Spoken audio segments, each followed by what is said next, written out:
You have written that it changed your life profoundly, that story. Can you describe, just go into the thalidomide? Yeah. It's in '62, I believe. Thalidomide,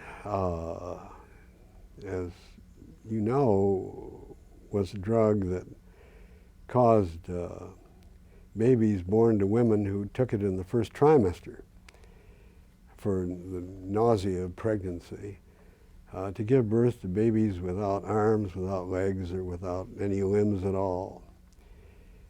And it was invented in Germany under the name Contergen, as I remember. And there was a drug company based in Cincinnati that wanted to market it here. We had an assistant city editor named Cy Fishbein. And he was told by another reporter named Bud Nossiter, who was covering Estes Kefauver's crime hearings, Senator Kefauver's crime hearings, that he had had a tip about thalidomide, about a woman physician, a medical officer in the Food and Drug Administration who had balked at approving this drug for the U.S. market because she was suspicious of it. She hadn't known about the births in Germany and so forth. And Cy decided that the medical reporter didn't have enough indignation or something, and he waited until this fellow went on vacation and then asked me, knowing I had a big capacity for outrage, to interview Dr. Francis O. Kelsey at the FDA. I knew nothing about drugs or the FDA or anything else. And in the interview, I was just absolutely shocked to hear that this drug company had applied pressures on her. I mean, I thought it was outrageous. You're pressuring a medical officer of the FDA, and I think that was what kind of triggered it.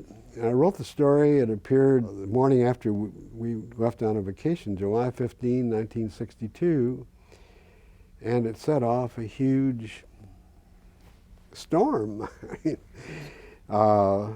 She had done her duty in keeping this drug off the market, and that it was transformational in the sense that it was the first personal awakening that really mattered as to what corporate conduct can be, how bad it can be, how criminal it can be in some cases. That's what it was, I think, more than anything else. I'm sorry to digress about it, but also, didn't you end up getting a Neiman Fellowship around this time? That was, I think, clearly a key factor, maybe the key factor in my getting a Neiman Fellowship to Harvard, which began in the fall of 1962. And I had an interview with one of the then sponsors of the program after we arrived. It was Arthur Schlesinger Sr., the professor of history, and he told me that was a big factor. Was it difficult for that? Well, you had an editor who was interested also. It sounds like getting it published was not an issue inside the public. Oh no, it ran on page one. The story, as I remember it, is that the managing editor in the news conference, I was away, as I had said, and I wouldn't have been in the news conference anyway, said, "This is too long." And the news editor said, "I think I can get it in." He did, fortunately.